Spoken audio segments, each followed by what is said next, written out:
Welcome to Major Antonio's presentation of the Memoirs of General Rapp, first aide-de-camp to Napoleon. Chapter 1. I do not pretend to be an historical character, but I was long near a man who has been the object of base misrepresentations, and I commanded brave troops whose services have been disowned. The former overwhelmed me with favors. The latter would have laid down their lives for me. These things I cannot forget. I served in the army for several years, and I was successful in some enterprises, though without gaining distinction, as is usual with those who hold subaltern rank. At length, I was fortunate enough to engage the attention of General Desaix. Our advance guard, which had been thrown into disorder, was speedily rallied. I hastened forward with 100 hussars. We charged the Austrians, and succeeded in putting them to flight. We were almost all covered with wounds, but for these we were amply rewarded by the praises that were bestowed on us. The general made me promise to take all requisite care of myself, and he delivered to me the most flattering attestation that ever a soldier obtained. I mention this circumstance not because it procured me a pair of epaulettes, but because it obtained for me the friendship of that great man, and was the origin of my fortune. The attestation was as follows: Army of the Rhine and the Moselle. Headquarters at Blotzheim, 30th Fructidor, Year 3 of the French Republic, one and indivisible. I, the undersigned General of Division, commanding the right wing of the above-mentioned army, certify that Citizen Jean Rapp, lieutenant in the 10th Regiment of Horse Chasseurs, has served under my command with the said regiment during the 2 last campaigns, that on all occasions he has given proofs of singular intelligence, presence of mind, and courage, that he has been wounded 3 different times, and that, on the 9th prairial of the year 2, at the head of a company of chasseurs, he attacked a column of the enemy's hussars, whose number was 5 times greater than his own force, with such devoted intrepidity that he cut them to pieces, covering the retreat of a portion of our troops and bearing away the honor of the victory. It cannot be too deeply regretted that he has been the victim of his valor, and has been dangerously wounded in such a way as to be deprived of the use of his arm. He is a worthy object of national gratitude, and well deserves to be appointed to some honorable post, should he be rendered incapable of more active service. I attest that Citizen Rapp bears with him the friendship and esteem of all who know him. Desaix. Having become the aide-de-camp of the modest conqueror of Offenburg, I fought under him in the campaigns of Germany and Egypt. I was made the chief of a squadron at Sedamin, where I had the happiness, at the head of 200 brave troops, to carry off the last remnant of the Turkish artillery, and I was promoted to the rank of colonel at Samanhout, near the ruins of Thebes. I was severely wounded in this last affair, but I was honorably mentioned in the dispatches of the general-in-chief. On the death of the brave Desaix, who was killed at Marengo, at the moment when he had decided the victory, the first consul deigned to appoint me to a post about his own person. The favor which he would have conferred on the conqueror of Upper Egypt was extended to me. From that time, I was in some manner permanently established, and my connections became more extended. Zeal, frankness, and some degree of military talent procured for me the confidence of Napoleon. He frequently remarked to those about him that few possessed a greater share of natural good sense and discernment than Rapp. These praises were repeated to me, and I must confess I was flattered by them. If this be weakness, I may be excused. Everyone has some foible. I would have sacrificed my life to prove my gratitude to the first consul. He knew this, and he often repeated to my friends that I was a grumbler, that I had a poor head but a good heart. He treated both me and Lannes familiarly, using the pronoun thou when he spoke to us. If he addressed us by you or Monsieur le Général, we became alarmed. We were sure that we were out of favor. He had the weakness to attach importance to a gossiping police system, which for the most part deceived him by false reports. That odious system of police embittered the happiness of his life. It frequently incensed him against his best friends, his relations, and even his wife. Napoleon attached but little importance to mere courage, which he regarded as an ordinary kind of merit, common to all Frenchmen. He set a higher value on intrepidity, and he was willing to pardon every fault in an intrepid soldier. When anyone solicited a favor, either at an audience or a review, he never failed to inquire whether he had been wounded. He declared that every wound was a quarter of nobility. He honored and rewarded the individuals who were thus distinguished, and he had good reasons for so doing. However, he soon perceived that they did not attend the antechambers, and he opened them to the old nobility. This preference offended us. He remarked this, and was displeased at our taking offense. "I see plainly," said he to me one day, "that these nobles whom I have placed in my household are disagreeable to you. I, however, very well deserved the privilege. I had erased several gentlemen from the list of emigrants. I had procured places for some, and had given money and pensions to others. Some have remembered these favors, but the majority have forgotten them, and consequently my purse has been closed since the return of the king.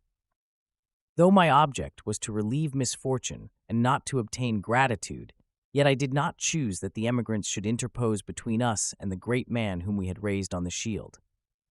I had forgotten this disagreeable scene, but Napoleon did not forget any offensive observations that might escape him.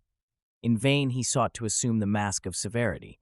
His natural disposition subdued his efforts, and kind feelings always gained the ascendancy. He called me to him.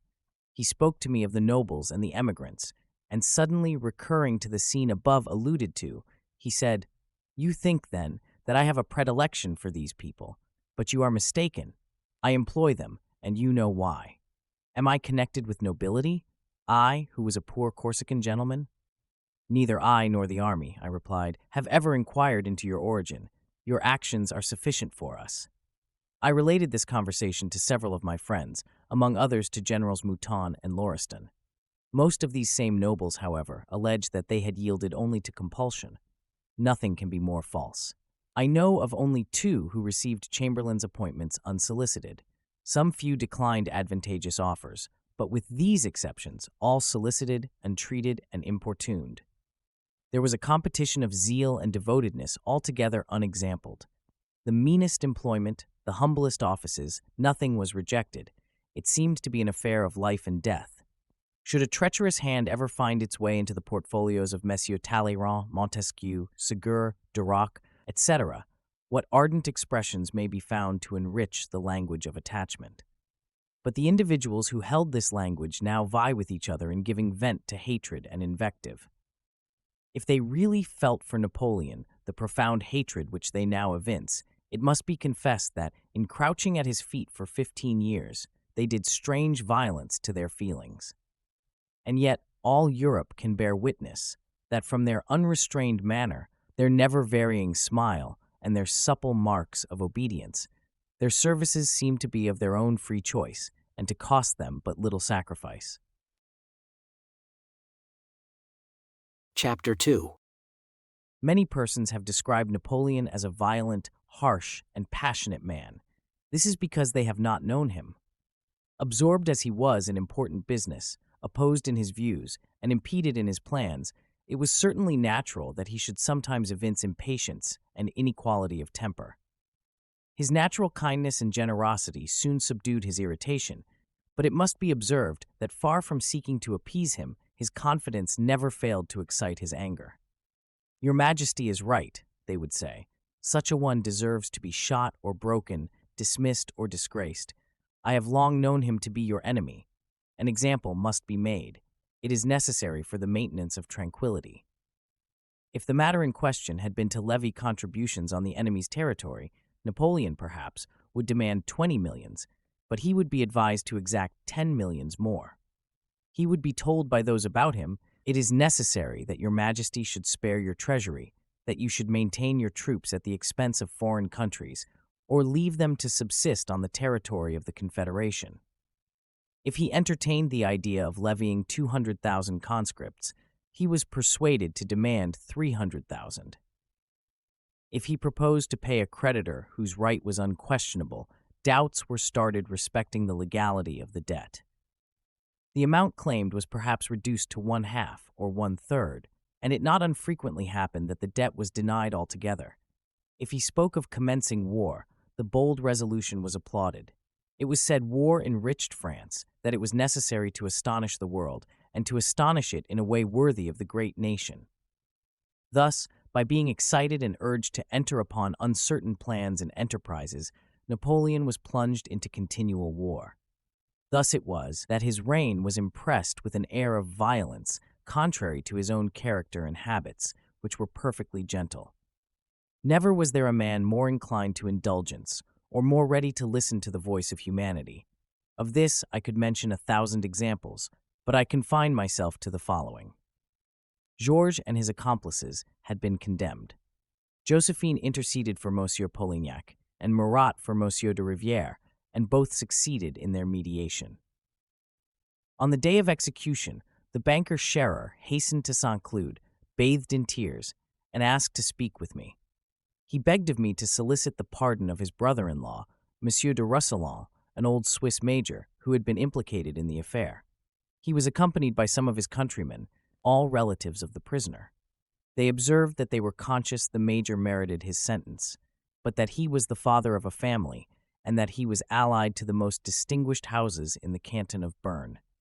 I yielded to their entreaties, and I had no reason to regret having done so. It was 7 in the morning. Napoleon was up and in his closet with Corvisart when I was announced.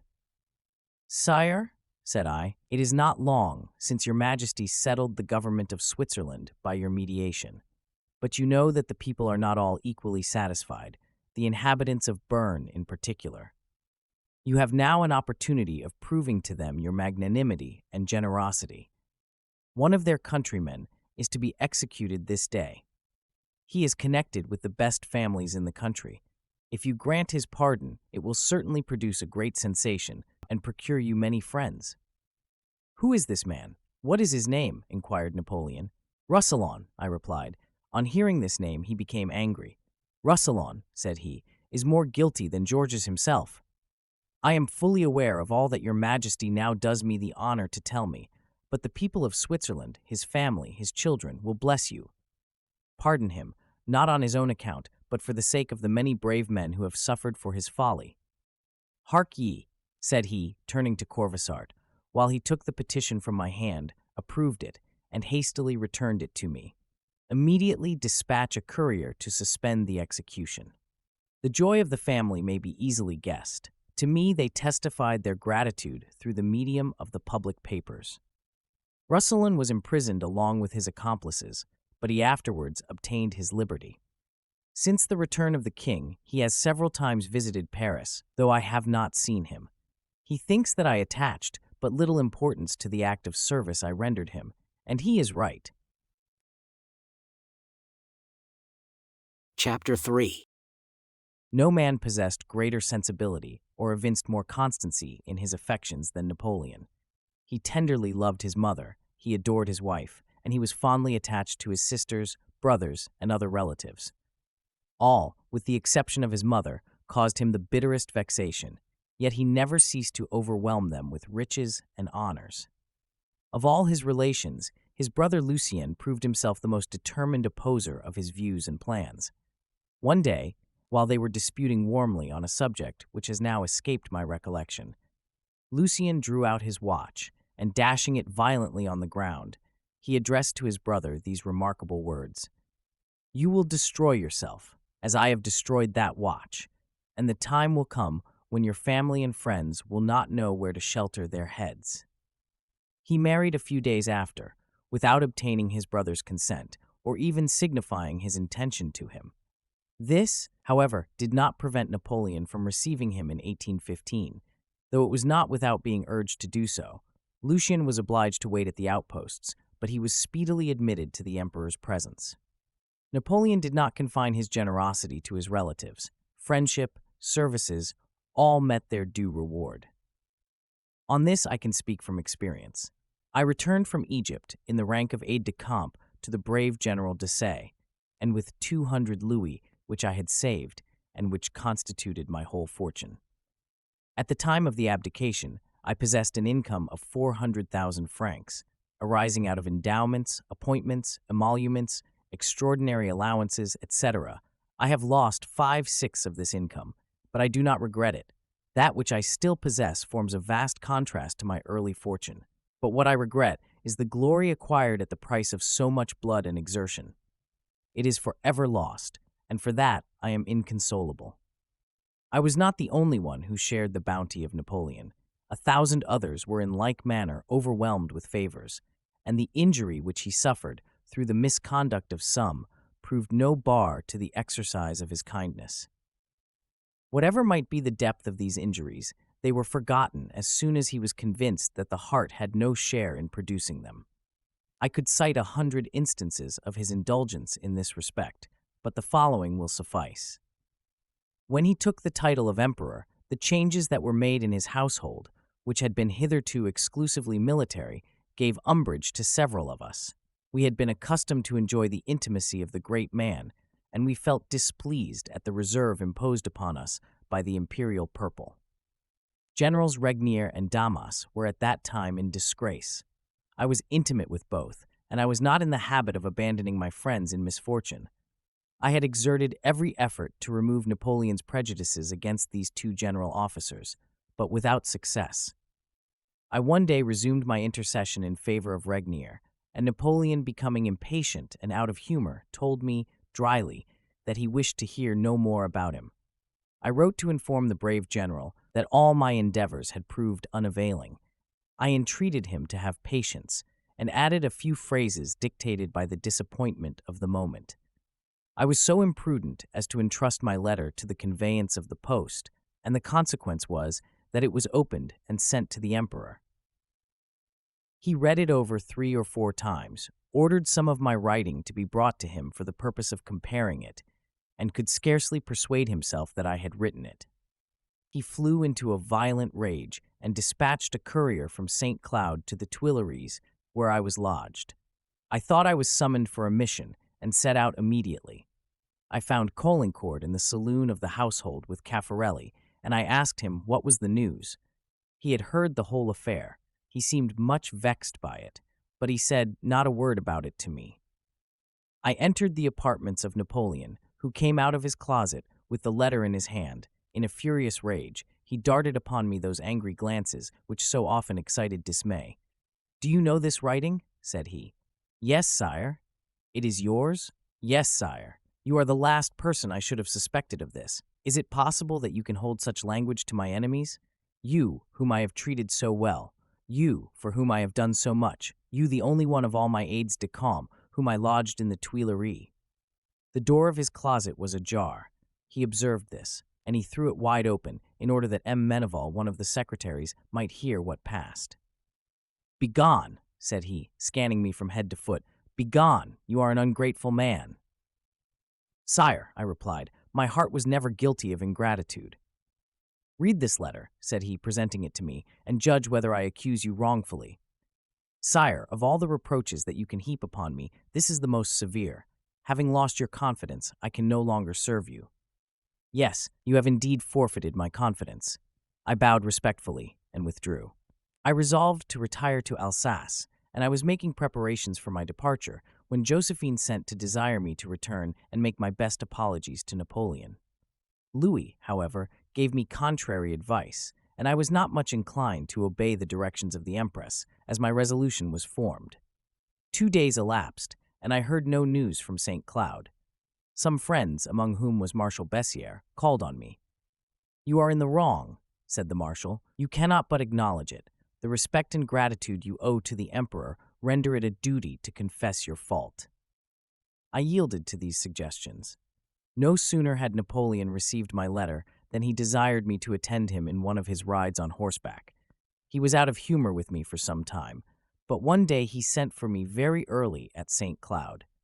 "I am no longer angry with you," said he, with exceeding kindness of manner. "You were guilty of a great piece of folly, but it is all over. I have forgotten it. It is my wish that you should marry." He mentioned 2 young ladies, either of whom, he said, would suit me. My marriage was brought about, but unfortunately it did not prove a happy one. Bernadotte was in the deepest disgrace, and he deserved it. I met him at Plombières, whither he had been permitted to go, accompanied by his wife and son, for the benefit of the waters, and I had visited the place for the same purpose. I had always admired Bernadotte's kind and amiable disposition. I saw him frequently at Plombières. He communicated to me the circumstance that most distressed him and begged that I would use my influence to bring about his reconciliation with the emperor, whom he said he had never ceased to admire and who had been prepossessed against him by calumnious reports. On my return, I learned that his friends, his brother-in-law, and Madame Julie herself had uselessly interceded in his behalf. Napoleon would hear nothing they had to say, and his irritation against Bernadotte continually increased. But I had promised to do what I could for him, and I was bound to keep my word. The emperor was preparing to set out for Villiers, where Murat was to give a fete. He was in high good humor, and I determined to avail myself of this favorable circumstance. I communicated my design to Marshal Bessières, who, with myself, was to attend the emperor. He tried to dissuade me from my intention.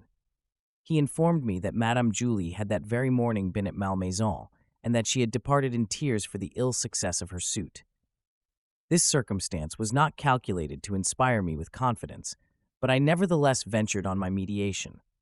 I informed Napoleon that I had seen Bernadotte at Plombières, that he was dejected and deeply mortified by his disgrace. He protests, added I, that he has never failed in his love and devotion for your majesty. Do not speak of him, he deserves to be shot, said Napoleon, and he set off at full gallop. At Murat's fete, I met Joseph and his wife, and I told them how unlucky I had been. The affair came to the knowledge of Bernadotte, who thanked me for my good intentions. Notwithstanding his numerous misunderstandings with Bernadotte, Napoleon subsequently forgave all his past offenses and loaded him with wealth and honors. The Prince Royal is now about to ascend the throne, while the author of his fortune is exiled to a rock in the midst of the ocean. Chapter 4. It has been affirmed that Napoleon was not brave. A man who, from the rank of lieutenant of artillery, rose to be the ruler of a nation like France, could not surely be deficient in courage. Of this his conduct on the 18th Brumaire, on the 5th Nivose, and during the plot of Arena are sufficient proofs, if proofs were wanting. He was well aware how numerous were his enemies among the Jacobins and the Couons, yet every evening he walked out in the streets of Paris and mingled with the different groups, never accompanied by more than 2 individuals. Lannes, Duroc, Bessières, or some of his aides-de-camp usually attended him in these nocturnal excursions. This fact was well known throughout Paris. The affair of the infernal machine has never been properly understood by the public. The police had intimated to Napoleon that an attempt would be made against his life and cautioned him not to go out. Madame Bonaparte, Mademoiselle Beauharnais, Madame Murat, Lannes, Bessières, the aide-de-camp on duty, and Lieutenant Lebrun, now Duke of Placenza, were all assembled in the saloon, while the first consul was writing in his closet. Haydn's oratorio was to be performed that evening. The ladies were anxious to hear the music, and we also expressed a wish to that effect. The escort piquet was ordered out, and Lannes requested that Napoleon would join the party. He consented, his carriage was ready, and he took along with him Bessières and the aide-de-camp on duty. I was directed to attend the ladies. Josephine had received a magnificent shawl from Constantinople, and she that evening wore it for the first time. "Allow me to observe, madame," said I, "that your shawl is not thrown on with your usual elegance." She good-humoredly begged that I would fold it after the fashion of the Egyptian ladies. While I was engaged in this operation, we heard Napoleon depart. "Come, sister," said Madame Murat, who was impatient to get to the theater. "Bonaparte is going." We stepped into the carriage. The first consul's equipage had already reached the middle of the Place Carrousel. We drove after it, but we had scarcely entered the place when the machine exploded. Napoleon escaped by a singular chance.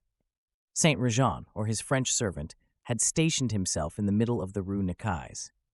A grenadier of the escort, supposing he was really what he appeared to be, a water carrier, gave him a few blows with the flat of his saber and drove him off. The cart was turned round, and the machine exploded between the carriages of Napoleon and Josephine. The ladies shrieked on hearing the report. The carriage windows were broken, and Mademoiselle Beauharnais received a slight hurt on her hand. I alighted and crossed the Rue Necaise, which was strewed with the bodies of those who had been thrown down, and the fragments of the walls that had been shattered by the explosion. Neither the consul nor any individual of his suite sustained any serious injury. When I entered the theater, Napoleon was seated in his box, calm and composed, and looking at the audience through his opera glass. Fouché was beside him. "Josephine," said he, as soon as he observed me. She entered at that moment, and he did not finish his question. "The rascals," said he very coolly, "wanted to blow me up. Bring me a book of the oratorio." The audience soon learned the danger he had escaped, and they saluted him with testimonies of the deepest interest. These, I think, are unequivocal proofs of courage. The men who have followed him on the field of battle cannot be at a loss to quote many more. Chapter 5. Napoleon, whatever his detractors may say, was neither overbearing nor obstinate in his opinions. He was eager to obtain information, and he wished to hear the opinions of all who were entitled to hold any. Among the members of the council, the wish to please him sometimes superseded every other consideration, but when he perceived this, he never failed to restore the discussion to its proper tone. "Gentlemen," he would say to his lieutenants, "I summoned you here, not to bring you over to my opinion, but to let me hear yours. Explain to me your views, and I shall see whether the plans which you propose are better than my own." While we were at Boulogne, he gave a lesson of this kind to the Minister of the Marine. He had proposed some questions, to which M. de Cresse replied only by a string of compliments. Napoleon wrote to him thus: "I beg you will send me, in the course of tomorrow, a memorial on the following question. In the present state of affairs, what is most proper to be done should Admiral Villeneuve remain at Cadiz? Raise your mind to the importance of present circumstances and the situation in which France and England are placed. Send me no more letters like that which you addressed to me yesterday. They can answer no purpose. I have but one wish, and that is to succeed, for which I pray God, etc." 2 days before the Battle of Austerlitz, a portion of the army was stationed in an unfavorable position, and the general who occupied it exaggerated its disadvantages. However, when the council was assembled, he not only admitted that the position was tenable, but he even promised to defend it. "How is this, Marshal?" said the Grand Duke of Berg. "What has become of the doubts you expressed but a short while ago? What signifies flattering when we have met for the purpose of deliberating?" said Marshal Lannes in his turn. "We must represent things in their true light to the Emperor, and leave him to do what he may deem expedient." "You are right," said Napoleon.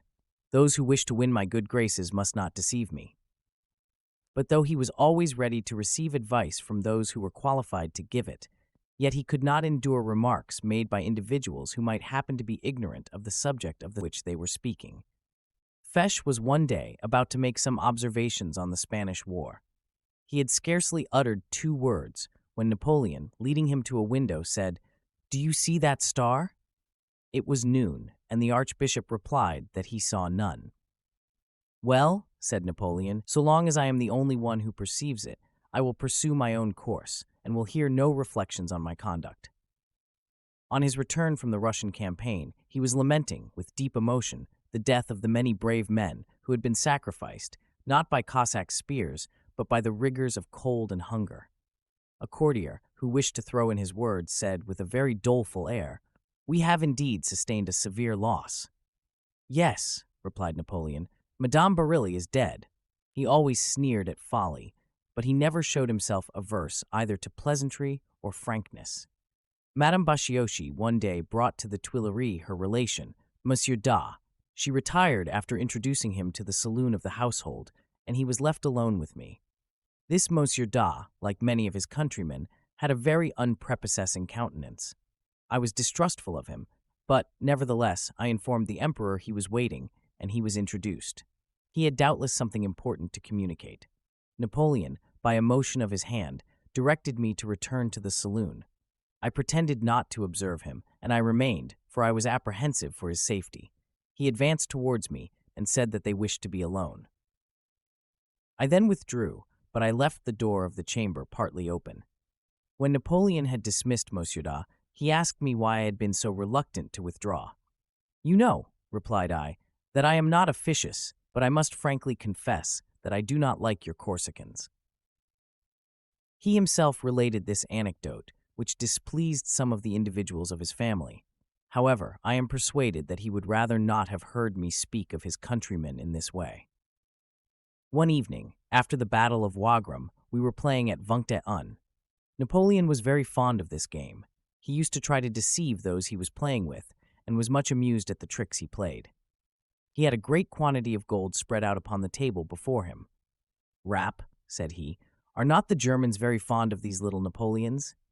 "Yes, sire, they like them much better than the great one." "That, I suppose," said he, "is what you call German frankness." Chapter 6.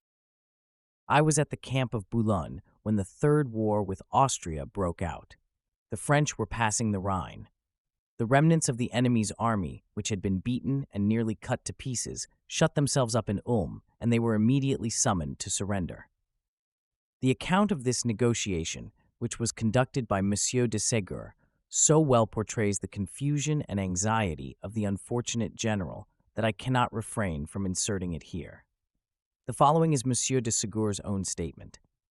"Yesterday, the 24th of Vendemiaire, 16th of October, the Emperor desired me to attend him in his closet. He directed me to proceed to Ulm, and to prevail on General Mack to surrender in 5 days, or, if he absolutely required 6, I was to allow him that time. I received no other instructions. The night was dark, a terrible hurricane arose, and the rain poured in torrents. It was necessary to travel by cross roads, and to adopt every precaution for avoiding the marshes, in which man, horse, and mission might all have come to an untimely end. I had almost reached the gates of the city without finding any of our advanced parties. All had withdrawn. Sentinels, vedettes, outposts, all had placed themselves under shelter. Even the parks of artillery were abandoned. No fires, no stars were visible. I wandered about for 3 hours before I could find a general. I passed through several villages and interrogated all whom I met, but without receiving any satisfactory answer. At length, I found an artillery trumpeter beneath a cassoon, half buried in mud and stiff with cold. We approached the ramparts of Ulm. Our arrival had doubtless been expected, for Monsieur de la Tour, an officer, who spoke French very well, presented himself on the first summons. He tied a bandage over my eyes and made me climb over the fortifications. I remarked to my guide that the extreme darkness of the night rendered it unnecessary to blindfold me, but he replied that it was a custom that could not be dispensed with. We seemed to have walked a considerable way. I entered into conversation with my guide. My object was to ascertain what number of troops were shut up in the city. I inquired whether we were far from the residences of General Mack and the Archduke. "They are close at hand," replied my guide. I concluded that all the remains of the Austrian army were in Ulm, and the sequel of the conversation confirmed me in this conjecture. At length, we reached the inn where the general-in-chief resided. He was a tall, elderly man, and the expression of his pallid countenance denoted a lively imagination. His features were disturbed by a feeling of anxiety which he endeavored to conceal. After exchanging a few compliments, I told him my name, and then entering upon the subject of my mission, I informed him that the Emperor had sent me to invite him to surrender and to settle with him the conditions of the capitulation. These words evidently offended him, and at first he seemed disinclined to listen to me further. But I insisted on being heard, and I observed that having been received, I, as well as the Emperor, might naturally suppose that he knew how to appreciate his condition. But he replied, sharply, that his situation would soon be changed, as the Russian army was advancing to his assistance, that we should be placed between 2 fires, and it would then be our turn to capitulate. I replied that, situated as he was, it was not surprising he should be ignorant of what was passing in Germany, but that I must inform him Marshal Bernadotte was in possession of Ingolstadt and Munich, and that he had his advanced posts on the Inn, where the Russians had not yet shown themselves. "May I be the greatest," exclaimed General Mack angrily, "if I am not positively informed that the Russians are at Dachau. Do you think to impose on me thus? Do you take me for a boy? No, Monsieur de Ségur, if I receive not assistance within 8 days, I consent to surrender my fortress, on condition that my troops shall be prisoners of war, and my officers prisoners on parole. 8 days will allow time for affording me assistance, and I shall thus fulfill my duty. But I shall receive aid, I am certain. Allow me to repeat, General, that we are masters not only of Dachau, but of Munich also. Besides, allowing your supposition to be correct, if the Russians be really at Dachau, 5 days will enable them to advance and attack us, and these 5 days His Majesty is willing to grant you. No, sir, replied the Marshal. I demand 8 days. I can listen to no other proposition. I must have 8 days. That period is indispensable to my responsibility. Then, resumed I, the whole difficulty consists in settling the difference between 5 and 8 days. But I cannot conceive why Your Excellency should attach so much importance to this point, seeing that the Emperor is before you, at the head of 100,000 men, and that the corps of Marshal Bernadotte and General Marmont are sufficient to retard for 3 days the advance of the Russians, even supposing them to be where they are really very far from being. They are at Dachau, repeated General Mack. Well, Baron, be it so, and even allowing them to be at Augsburg, we should only be the more ready to come to an agreement with you. Do not force us to carry Ulm by assault, for then, instead of waiting 5 days, it will be but a morning's work for the Emperor to gain possession of it. Sir, replied the General-in-Chief, do not imagine that 15,000 men are so easily subdued. The conquest will cost you dear. Perhaps a few hundred men, I replied, while Germany will reproach you with the loss of your army and the destruction of Ulm, in short, with all the horrors of an assault which His Majesty seeks to prevent by the proposition which he has charged me to make to you. Rather say, exclaimed the Marshal, that it will cost you 10,000 men. The strength of Ulm is known. It consists in the heights which surround it, and which are in our possession. Come, come, sir, it is impossible that you can be ignorant of the strength of Ulm. Certainly not, Marshal, and I am the better able to appreciate it, now that I am within the walls of the city. Well, sir, resumed the unfortunate general, you see men ready to defend themselves to the utmost extremity, should your emperor refuse to grant them an armistice of 8 days. I can hold out for a considerable time. Ulm contains 3,000 horses, which, rather than surrender, we will eat, with as much pleasure as you would were you in our place. 3,000 horses, I exclaimed. Alas, Marshal, you must look forward to dreadful misery before you can think of trusting to so pitiful a resource. The Marshal eagerly assured me that he had provisions for 10 days, but I believed no such thing. Day was beginning to dawn, and the negotiation was no farther advanced than at the commencement of our interview. I might have granted 6 days, but General Mack so obstinately insisted on 8 that I concluded the concession of a single day would be useless. I would not incur the risk, and I rose to depart, saying that my instructions required me to return before daylight, and, in case my proposition should be rejected, to transmit to Marshal Ney the order for commencing the attack. Here, General Mack complained of the conduct of the Marshal towards one of his flags of truce, whose message he had refused to hear.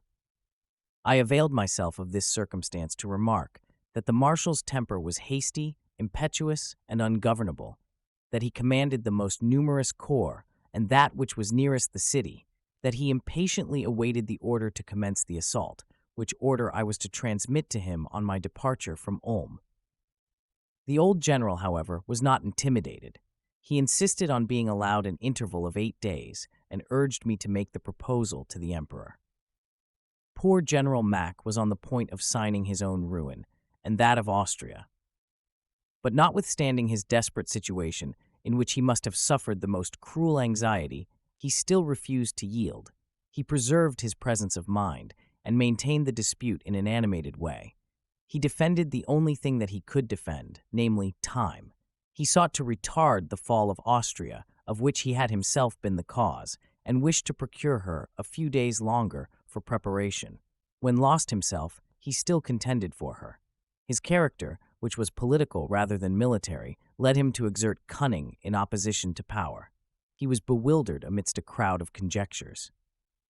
About 9 in the morning of the 25th, I rejoined the emperor at the Abbey of Elchingen, where I rendered him an account of the negotiation. He appeared quite satisfied, and I left him. He, however, desired me to attend him again, and finding that I did not come at the very moment, he sent Marshal Berthier to me, with a written copy of the propositions which he wished me to induce General Mack to sign immediately. The emperor granted the Austrian general 8 days, reckoning from the date of the 23rd, the first day of the blockade. Thus their number was in reality reduced to 6, which I might at first have proposed, but which I would not concede. However, in case of obstinate refusal, I was authorized to date the 8 days from the 25th, and thus the emperor would still have gained a day by the concession. The object was to enter Ulm speedily in order to augment the glory of the victory by its rapidity, to reach Vienna before the town should recover from the shock, or the Russian army could be in a situation to act. And, finally, our provisions were beginning to fail us, which was another reason for urging us on. Major General Marshal Berthier intimated to me that he would approach the town, and that if the conditions were agreed on, he should be glad if I would procure his admittance. I returned to Ulm about noon. The precautions which had been observed on my first visit were again repeated, but on this occasion I found General Mack at the gate of the city. I delivered to him the emperor's ultimatum, and he withdrew to deliberate upon it with several of his generals, among whom I observed a prince of Liechtenstein and generals Klenau and Ginlay. In about a quarter of an hour he returned, and again began to dispute with me respecting the date. He mistook some particular point in the written propositions, and this induced him to believe that he would obtain an armistice of 8 whole days, reckoning from the 25th. In a singular transport of joy, he exclaimed, "Monsieur de Ségur, my dear Monsieur de Ségur, I relied on the emperor's generosity, and I have not been deceived. Tell Marshal Berthier I respect him. Tell the emperor that I have only a few trifling observations to make, and that I will sign the propositions you have brought me. But inform His Majesty that Marshal Ney has behaved ill to me, that he has treated me most disrespectfully. Assure the emperor that I relied on his generosity." Then, with increased warmth of feeling, he added, "Monsieur de Ségur, I value your esteem. I attach importance to the opinion that you may entertain of me. I wish to show you the paper I had signed, for I assure you my determination was fixed." So saying, he unfolded a sheet of paper on which were written these words, 8 days or death, signed Mack. I was thunderstruck at the joyful expression which animated his countenance. I was unable to account for the puerile triumph he evinced at so vain a concession. When on the point of sinking, to what a frail twig did the poor general cling, in the hope of preserving his own reputation, the honor of his army, and ensuring the safety of Austria. He took my hand, pressed it cordially, and suffered me to depart from Ulm without being blindfolded. He moreover allowed me to introduce Marshal Berthier into the fortress without the observance of the usual formalities. In short, he appeared perfectly delighted. He started, in the presence of Marshal Berthier, another argument respecting the dates. I explained the mistake that had occurred, and the matter was to be referred to the emperor. In the morning, the general assured me that he had provisions for 10 days, but I had already intimated to His Majesty that he appeared to have a very short supply, which indeed proved to be the case. For that very day, he solicited permission to have provision conveyed to the fortress. Mack, on finding that his position was turned, conceived that by throwing himself into Ulm and remaining there, he would draw the emperor beneath the ramparts, where he hoped to detain him, and thus favor the flight of his other corps in different directions. He thought he had sacrificed himself, and this idea served to uphold his courage. When I entered upon my negotiations with him, he was of opinion that our army was drawn up before Ulm and unable to move. He made the Archduke and Werneck secretly quit the city. One division attempted to escape to Memmingen, another was flying to the mountains of Tyrol. All were either actually made prisoners or were on the point of being taken. On the 27th, General Mack came to see the emperor at Elchingen. All his illusions had vanished. His Majesty, to convince him of the uselessness of detaining us longer before Ulm, described to him all the horrors of his situation. He assured him of our success on every point, informed him that Wernek's corps, all his artillery, and 8 of his generals had capitulated, that the Archduke himself was in danger, and that no tidings had been received of the Russians. All this intelligence came like a thunderbolt on the general-in-chief. His strength failed him, and he was obliged to support himself against the wall of the apartment. He was overpowered by the weight of his misfortune. He acknowledged the extremity to which he was reduced, and frankly told us that the provisions in Ulm were exhausted. He, however, said that instead of 15,000 men, there were 24,000 fighting men and 3,000 invalids, but that all were plunged into the deepest confusion, and that every moment augmented the dangers of their situation. He added that he was convinced all hope had vanished, and he therefore consented to surrender Ulm on the following day, the 28th, at 3 o'clock. On quitting His Majesty's presence, he saw some of our officers, and I heard him say, "It is mortifying to be disgraced in the estimation of so many brave men. However, I have in my pocket my opinion, written and signed, in which I refused to have my army parceled out. But I did not command. The Archduke John was there." It is very possible that Mack was obeyed only with reluctance. On the 23rd, 33,000 Austrians surrendered themselves prisoners. They defiled before the emperor. The infantry threw down their arms on the other side of the ditch. The cavalry dismounted, laid down their arms, and delivered up their horses to our cavalry on foot. The troops, while surrendering their arms, shouted, "Vive l'Empereur!" Mack was present. He said to the officers, who had addressed him without knowing who he was, "You see before you the unfortunate Mack."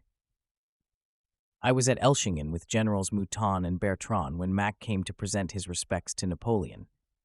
"I flatter myself, gentlemen," said he to us, as he passed through the saloon of the aide-de-camp on duty, "that you do not cease to regard me as a brave man, though I have been obliged to capitulate with a force so considerable. It was difficult to resist the maneuvers of your emperor. His plans have ruined me." Napoleon, who was overjoyed at his success, sent General Bertrand to examine the returns of the army that was in Ulm. He brought intelligence that there were 21,000 men in the city. The emperor could not believe this. "You speak their language," said he to me. "Go and ascertain the truth." I went. I interrogated the commanders of corps, the generals, and the troops, and, from the information thus collected, I learned that the garrison contained 26,000 men fit for service. Napoleon, on hearing this, said, "I was mad, and that the thing was impossible." However, when the army defiled before us, its number, as M. Desaix had stated, amounted to 33,000 men and 19 generals. The cavalry and artillery were superb. This concludes today's reading of the Memoirs of General Rapp, presented by Major Intonio. Join us also next week for the subsequent chapters, or download the entire audiobook from our webshop at intonio.net. Thank you for listening, and so long.